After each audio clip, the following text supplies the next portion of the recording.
In the heart of Paris, where the cobblestone streets twist like a painter's brushstroke, and the aroma of fresh coffee mingles with history, lives Clara Dubois. She's not your average Parisian. Oh no. Clara is the proud owner of La Petite Croissanterie, a tiny bakery tucked between a vintage bookstore and a bustling flower shop in the lively Montmartre district. Clara's secret: she makes the best croissants in all of Paris. Flaky, buttery, golden. They practically dance on your tongue. Tourists line up every morning just to get a taste of her magic. Locals whisper about her pastries as if they were sacred treasures. But Clara is more than just a baker. She's a dreamer, a quirky soul who wears a beret, slightly askew, and talks to her dough as if it were an old friend. Her laughter is infectious, and her kindness spills over like powdered sugar dusting her pastries. One ordinary Tuesday morning, as Clara kneaded dough with the precision of a maestro and the joy of a child, fate decided to mix things up, and not in a good way. The peace of her cozy bakery was shattered by the sudden, unexpected arrival of Officer Leblanc and his squad, storming in like they were chasing the most dangerous criminal in Paris. The incident: the Great Croissant Caper. Paris was waking up like it always did, lazily, with style. Pigeons cooed over leftover pain, chocolate crumbs, and cafe terraces filled slowly with people who ordered coffee they wouldn't drink until it cooled. Meanwhile, in a tiny flower-trimmed corner of Montmartre, Clara Dubois was already on her third tray of croissants. Her tiny bakery, La Petite Croissanterie, looked like something straight out of a storybook. White shutters, soft jazz from a dusty radio, and handwritten signs that said things like "Flour is my love language," and "Hug me, I'm buttery." Clara, mid-30s, single by choice, and a little by fate, had flour on her nose, cinnamon on her apron, and absolutely no idea that this would be the most absurd day of her life. She had just placed a steaming tray of almond croissants on the windowsill, the same spot where pigeons often gave their nod of approval, when the bell over the door jingled sharply. At first, she didn't look up. "Bonjour, Monsieur le Clerc. I saved your usual pain."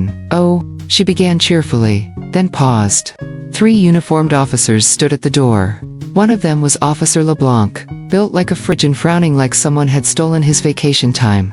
The other 2 officers flanked him like backup dancers in a very serious music video. The room suddenly smelled less like cinnamon, and more like suspicion.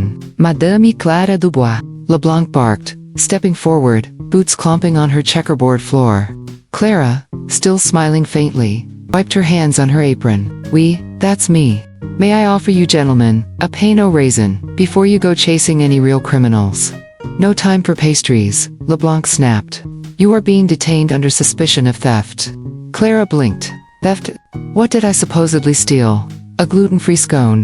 Leblanc pulled out a small notebook with dramatic flair. "At approximately 7:43 this morning, a ham and cheese sandwich was reported missing from my patrol bag, left unattended during my coffee break. Surveillance suggests you were nearby." Clara nearly dropped the spatula. "A sandwich? You think me, Clara Dubois, with my hands full of dough and dreams, stole your sandwich?" "It's a matter of law," Leblanc said grimly. "Ham, Dijon mustard." This was no ordinary sandwich. Customers gasped. A few ducked behind the baguette shelf. One tourist started filming. Clara crossed her arms, flour flying off her sleeves. "Monsieur, I have not left this bakery all morning. I have witnesses." "Do witnesses? And you think I, a world-class baker, okay, maybe just neighborhood class, would risk my reputation for deli meat?" But Leblanc was unconvinced. "We take sandwich theft very seriously. Turn around, please." The cuffs were cold and far too tight for someone who had just made raspberry turnovers.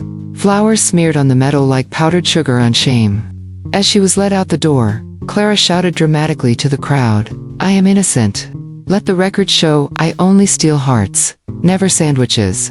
A woman clutched her child and whispered, "She always gave my son free brioche. This is madness." A pigeon landed on the tray of untouched croissants, cooed, and took a bite. Perhaps in protest. Down the street, Clara was paraded, past and curious onlookers, escorted like a queen being overthrown by a jealous rival. Inside the squad car, she looked out the window and muttered to herself, "First time in cuffs. And all I did was bake a perfect croissant." Little did she know, this arrest would lead to courtroom chaos, a scandal involving mustard, and a citywide debate about justice. and pastry. The trial, crumbs of truth and buttered lies. Clara Dubois had always dreamed of being famous in Paris, but not like this. The trial was set for 10 a.m. at the Tribunal de Paris. And the scene outside looked less like a courthouse, and more like the red carpet at Cannes. Reporters lined the steps. A marching band from the local bakery union played La Marche. A group of passionate Clara fans had organized a protest, titled, "Not Me Pastor Thief. Let her whisk in peace.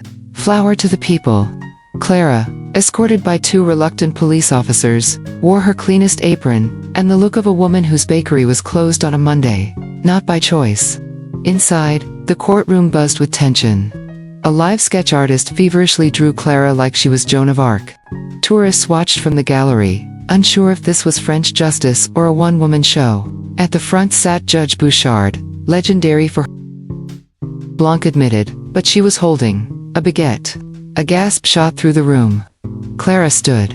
That baguette was for a customer named Thierry, who ordered it every Monday. "Check my receipts. Order in the court." The judge banged the gavel. "Let's stick to facts. Not bread-based assumptions." The witnesses. Next, the prosecution called Madame Lefebvre. Lived above Clara's bakery. "Madame Dubois once gave me an almond croissant, instead of a regular one," she said accusingly. "That was a bonus," Clara snapped. "It was your birthday." Still, suspicious behavior was the only one nearby. Former baker's assistant. "I'd kill for a sandwich right now," he testified dramatically. Clara threw her hands up. "It's a figure of speech. I also say I'd die for butter, but no one calls that a threat." The gallery chuckled. Judge Bouchard smirked. "Do you have any actual evidence?" The judge asked, visibly irritated. Just then, the doors burst open. The twist. A nervous, awkward intern from the police force. Sophie stumbled in, holding a slightly greasy paper bag in one gloved hand. "Your Honor," she shouted breathlessly. We found the sandwich." The room gasped as she approached the judge's bench. The bag was unwrapped. Inside, slightly warm, and definitely squished, sat a ham and sandwich, complete with Officer LeBlanc's name written on the napkin. It had fallen under the passenger seat, she explained. Next to 3 other missing sandwiches. All his. Judge Bouchard removed her glasses slowly.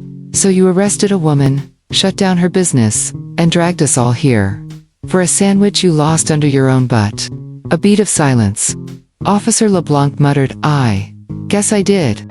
The verdict. The judge stood. "Clara Dubois, this court not only finds you innocent, but inconvenienced. You are free to go." And Officer LeBlanc, "You are hereby sentenced to a diet of humble pie and bagged lunches only for 1 month." The crowd erupted. People threw flower petals and some croissants. Clara's fan club broke into a slow clap. A street violinist outside struck up the theme from Les. As Clara walked down the courthouse steps, cameras flashed, reporters shouted, and one little girl ran up and hugged her. "Are you going back to baking now?" the child asked.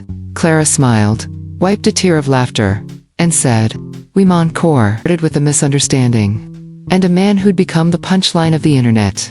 She hadn't seen Officer LeBlanc since the trial. To meter maid duty in Montmartre. Others said he'd left the force and taken up knitting. One blogger claimed he'd entered a monastery out of shame. Then came the Great Paris Food Festival, held this year. For the first time in its 80-year history, they had named a local baker as guest of honor. And of course, it was Clara. She was given a white chef's coat with golden buttons, and a stage slot between the escargot eating contest and accordion speed battle. As she prepared backstage, nervously adjusting her microphone headset, a familiar face appeared at the edge of the tent. It was Officer LeBlanc, in civilian clothes, and holding a loaf of banana bread. Clara blinked. "You bake now." He scratched his head. "Therapy." Judge Bouchard said I needed humility. Baking tutorials. By day 2, I cried over a collapsed. "I've been baking ever since." She raised an eyebrow, arms crossed. "You accused me of sandwich theft." In front of my customers. LeBlanc looked down. "I know. I was hungry and careless. And proud. But I'm sorry, Clara. Truly." A long pause. Then Clara smiled, walked up, and took the banana bread. She sniffed it. tore a corner, and popped it in her mouth. "Moist," she said. "You'll live." The speech. Later that afternoon, Clara took the festival stage. The sun gleamed off the river. Boats honked in celebration. People held signs like, "Croissants for President."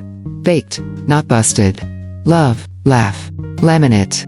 Clara stepped to the microphone, cleared her throat, and said, "3 weeks ago, I was arrested for a crime I didn't commit. The tragic misplacement of a ham sandwich. Today, I stand before you with no hard feelings, a full oven, and a bigger heart." The crowd laughed. Justice, she continued, should be fair, but also forgiving. Mistakes can be hilarious, and healing. And if we're lucky, she gestured toward the crowd. "Officer LeBlanc is here today. He made me banana bread. It wasn't half bad." Everyone cheered. LeBlanc did a little bow. Clara raised a golden rolling pin. "Let this be a lesson. When life arrests you, bake something unforgettable." Fireworks exploded over the river. Accordion players burst into song. A child dressed as a croissant hugged her leg. Clara beamed, took a bite of her newest creation. The redemption roll, a croissant stuffed with Dijon ham, apology cheese, and hope, and whispered, "This is justice." With butter. In a world where everyone's rushing to judge, sometimes what we really need is a little more dough and a lot more grace. Don't jump to conclusions, especially when sandwiches are involved. People deserve second chances. Also, keep your lunch off the dashboard.